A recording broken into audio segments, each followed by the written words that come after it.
An idea born in unsettled times. We are going forward. America, the United States, is first in space. Becomes a feat of engineering excellence. The most complex machine ever built to bring humans to and from space. 0 and liftoff of Endeavour. And eventually construct the next stop on the road to space exploration. Request to take the radio call sign Alpha. As 30 years of flight draw to a close, its legacy is one of unsurpassed achievement.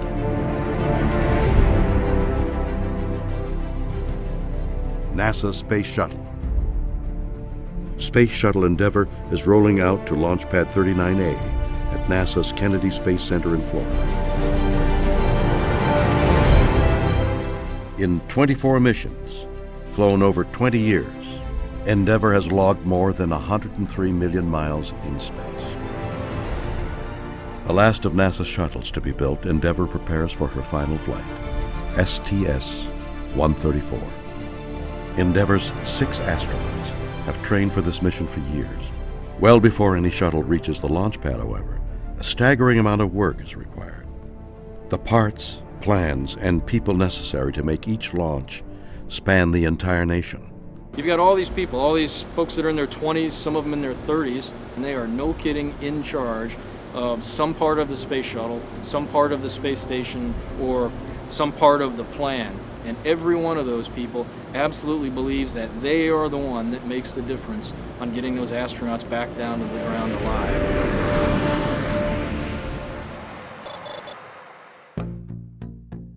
At NASA's Mission Assembly Facility in New Orleans, production begins on the shuttle's external fuel tank. The last of 136 produced here since 1973. Around the same time, in Clearfield, Utah, technicians at ATK Launch Systems start work on the shuttle system's solid rocket motors, or boosters. Fire. Unlike the orange external tank that is used only once, the boosters detach themselves and parachute into the Atlantic Ocean. They are then retrieved, refurbished, and reused on later missions. The shuttle mission's crew is assigned. Right up until launch, a shuttle crew will train in a variety of critical regimens, some basic, others specific to their mission. Simulators, safety and contingency, science experiments, and underwater in the world's largest indoor pool.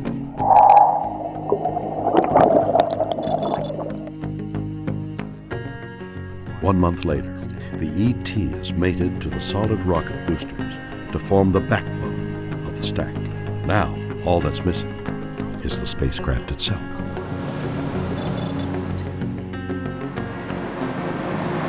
Looking now much like it will at liftoff, the space shuttle is carried to the launch pad atop the 6 million pound crawler transporter at a blazing pace of less than a mile an hour. Not exactly warp speed. At our peak carrying full load, we get right around 38 feet per gallon. Not too bad for an original 1965 hybrid vehicle with low miles. The 3.4 mile journey takes up to 6 hours.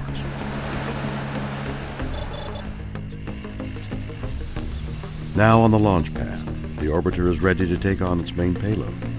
Testing assures that the multi-ton cargo is secured and safely stowed in the payload bay before the technicians certify the orbiter is ready for launch.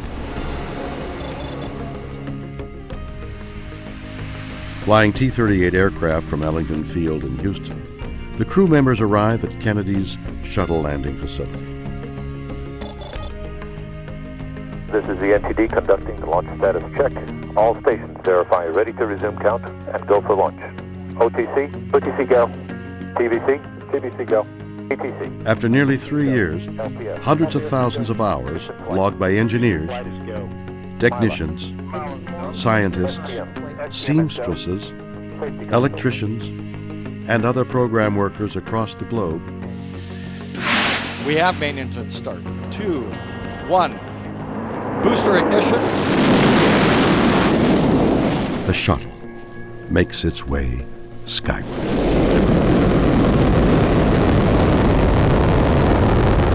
At liftoff, 6.6 million pounds of thrust begin hurtling the vehicle and crew at speeds that'll reach 17,500 miles per hour.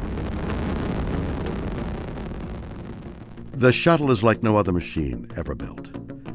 For its launch to succeed, more than 1 million parts must move together perfectly.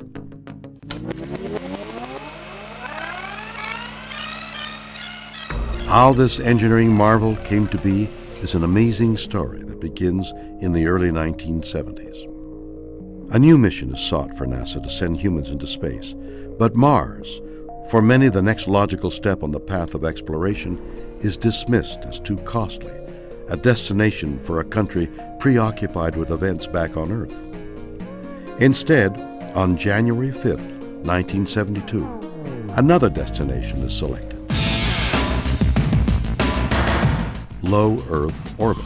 President Nixon really liked the idea and told the NASA administrator, go do it.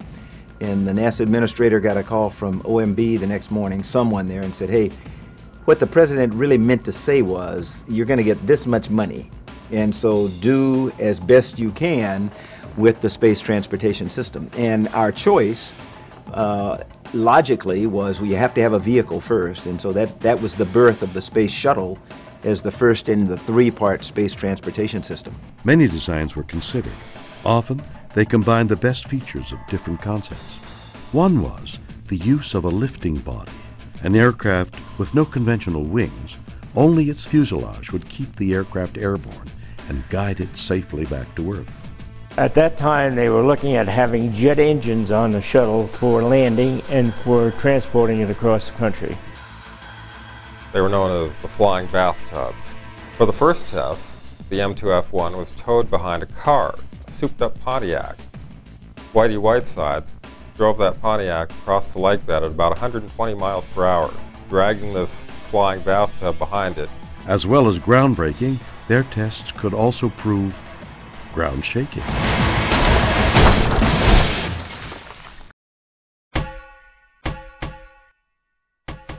September 1976, more than 4.5 years after President Nixon signed off on its development, America's new spacecraft, Constitution, gets its first close-up before the cameras. The orbiter itself was well received by the public, but impassioned fans of a particular long-canceled television series called Star Trek wanted it called something else. They staged a successful write-in campaign, and the orbiter was renamed for the Starship featured on the show. Thus, NASA's new shuttle would be the Enterprise, boldly going as no spacecraft had ever gone before.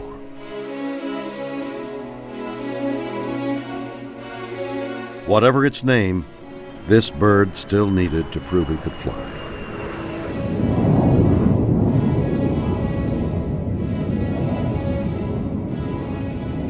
In an age before computer simulations, balsa wood models and wind tunnel testing was the only means to test the airliner-sized glider. We put together a very aggressive flight test profile that consisted of data points continuously all the way down. There was not a matter of 10 seconds went by without another either pitch doublet or a rudder kick or an angle of attack sweep.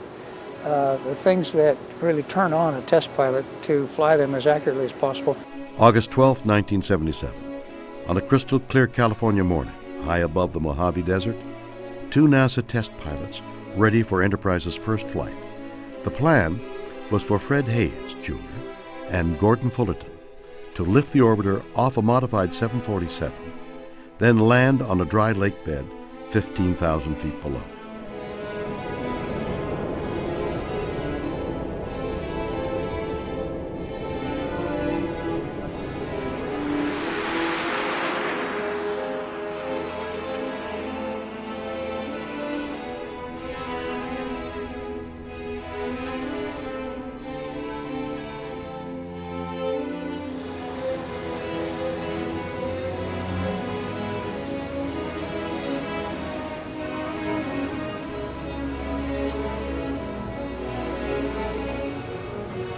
Columbia, NASA's first orbiter, is fittingly named after the first American vessel to circumnavigate the globe. While the new class of NASA astronauts trained for subsequent shuttle flights, Columbia was undergoing preparations for the program's maiden voyage, STS-1. Veteran astronaut John Young, one of the 12 men to set foot on the moon, is in command. His pilot is first-time flyer Bob Crippen.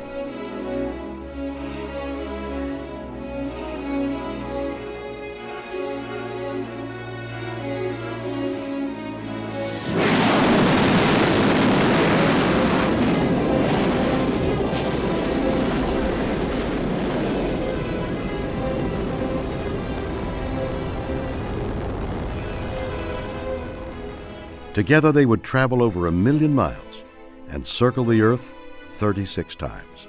John used to say, Crip, hey, they're getting ready to light off 7 million pounds of thrust under you, and you're a little bit excited. You don't know what's going on. And both John and I knew what was going on. Launched like a rocket 2 days earlier, Columbia lands as a glider on the dry lake bed of Edwards Air Force Base in California. We do a big turnaround to land on the lake bed for that first flight. And I remember when John went into a bank, a big left bank, I looked down at the lake bed, and there's thousands of people out there. And I said, John, look at all those folks, which had come out to see us land. Anyone who was associated with the program or there just to see the shuttle return, I think felt a lot of pride in our country and our space program.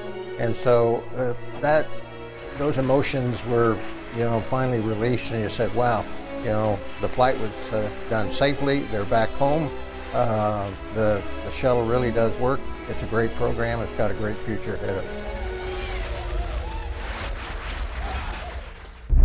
Liftoff of the Challenger of Columbia.